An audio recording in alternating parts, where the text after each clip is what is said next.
Hello, this is Mike, NoStressMike.com. We're still talking on the what do you call it? The shit at the fan from the ethical preparedness man.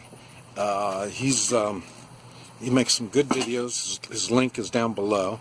He's a policeman, and he's giving his view of how things could go. And this particular video that I put up there, he describes a scenario on what happens when shit hits the fan, and I thought it sounded pretty realistic.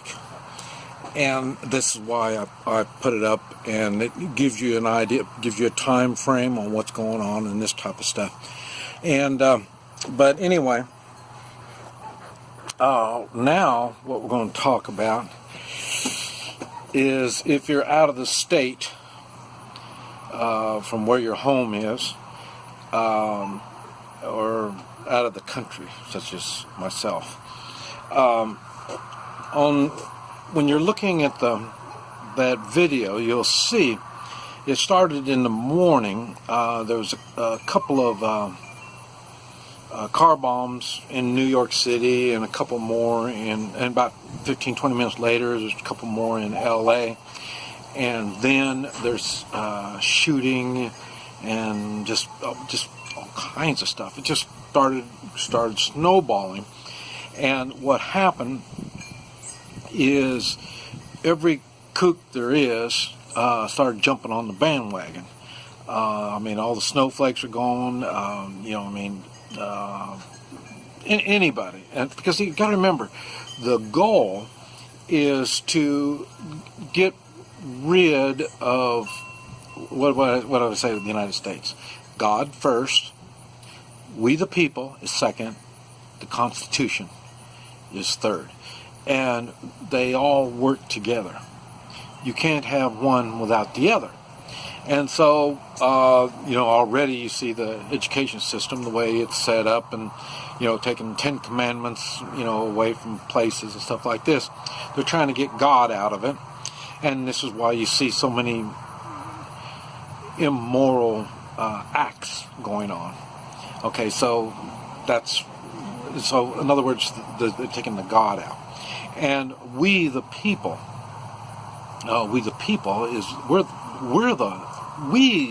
the people are strong individuals, and that's what makes the United States. But to have a society, to have a government in place, that's where the Constitution comes in. This is what they're trying to do. They're trying to cause chaos, and they want to get rid of the second commandment. They is, communist, socialist, New World Orders, snowflakes, just plain, they don't know anything. Muslims, anybody that's not a true American doesn't understand those three, the God, people, and the Constitution. And the ones that are here in the United States are the ones that are trying to cause to get rid of this stuff, and so then they can break down the United States. So when you are out of, and when this is who's jumping on the bandwagon, and they're doing things and stuff like this. So if you're out of the state, I don't know if it's any better if you're driving. You see, I'm relating because I'm in the Tulsa area, and I'm thinking, well, what if I'm over in Missouri somewhere? It's going to take me, maybe 4 hours, 5 hours under normal conditions to get back over here. The same thing if it's going to take some time, and I'm going to be on the interstates to be able to get over here under normal conditions. Now, when this thing gets going, of course they're going to shut down the airplanes. So that's going to be an adventure by itself. I'll get into more of that. And then you have so you're trying to drive back. Now, if you're going to drive back, that 3, 4, 6 hour drive is no telling what's going to happen to that. The interstates are going to be There are going to be a lot of people on the interstates if they're moving. And then and I don't want to go into a lot of detail about, what the crazies are going to do, but like I say, it's easy enough to stop the interstates. I mean, I don't know, I've been on the interstate all that often, but it doesn't take a lot to stop the traffic. And so it's going to be a tough one. So that's why you make sure you've got maps where you can take side roads coming back.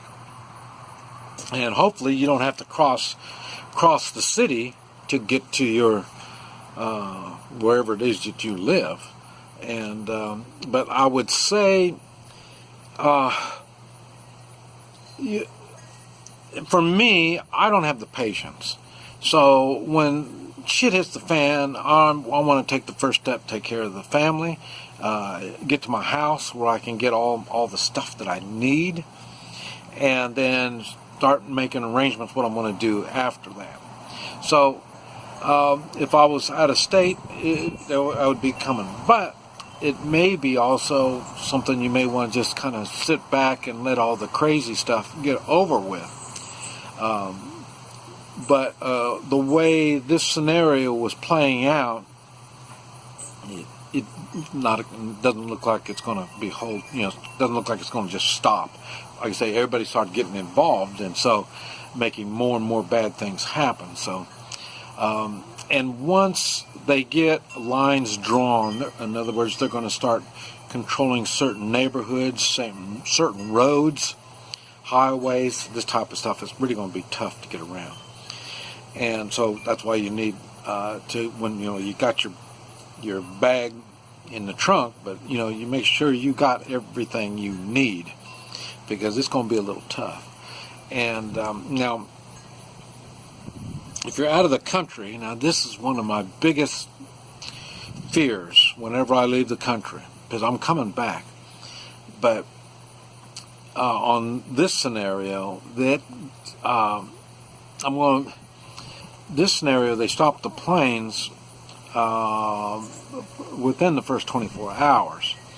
So I'm not sure what that means. So I may have to fly into Mexico City and then work my way back up this way. Not going to be that easy. And then after getting to the Texas border, then you got to come on up even more. So it's going to be a tough trip getting back. And I would probably catch a ride with all these illegals that are coming in. A lot of them take the train. They got trucks. They got all kinds of stuff that gets them to the border, and then they cross the border illegally.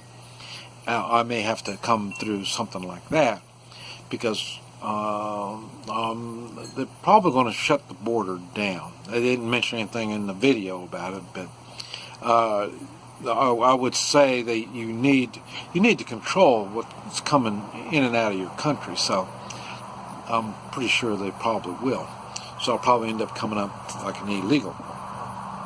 So this is why I have I carry gold, silver. I carry a lot of stuff that a lot of people don't, because, like I say, they don't know how to use it and this type of stuff. So catching a plane, it's going to be a tough one. I've been in.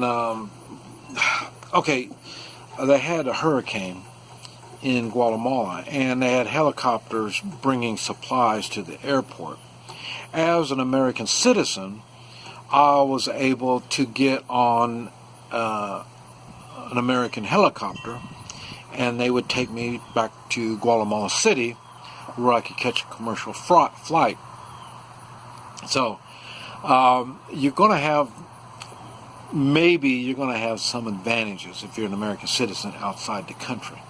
I've been talking about working on boats, ships, how to do it like that, but these are all not good options. I mean, I have no good options at all.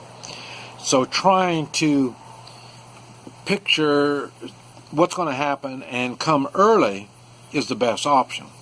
I don't do well with that. I guess when I was in China last year, it was a big thing going on with North Korea, and I've had a lot of emails, people getting a hold of me telling me I need to get back. Not a good place to be is in China. So I didn't heed their warnings, and it's easy not to listen when we don't in China, you didn't have good communications in the media. I mean, they don't really talk a lot about that stuff, and it's all just like it is in the United States. It's all propaganda anyway, so you really can't believe all this stuff anyway. So a lot of my information came from the internet, and even that, I couldn't see how we were going to go to war with North Korea at that particular time, because North Korea is kind of like China's little brother, the bad little brother. You really don't know what to do with him. But anyway, but that's another story. But I knew I would have definite problems trying to get out of China and getting back. And like I say, that's one reason why I postponed my leaving to Thailand into November. Because like I say, I want to maybe kind of feel things out before I leave, in case I change my mind. But anyway, these are all things that you need to think about. And it's not going to be that easy. So if you need to get back to the house when you're out of state, or if you're with friends or family, that may be an option to stay with them. If I'm out of the country, that's not really an option, other than if I was in Mexico, it may be an option, but I don't really want to be on the other side of the world when things get ugly in the United States. And make sure if that you have, and I do, I carry things to eat, freeze-dried food, in my carry-on. I mean, just in case. Never needed it, but like I say, I got to keep all this in my mind. No telling what's going to happen. But anyway, so if you're out of state, you got problems, and better think hard what your options are going to be and go for it. This is Mike. NoStressMike.com.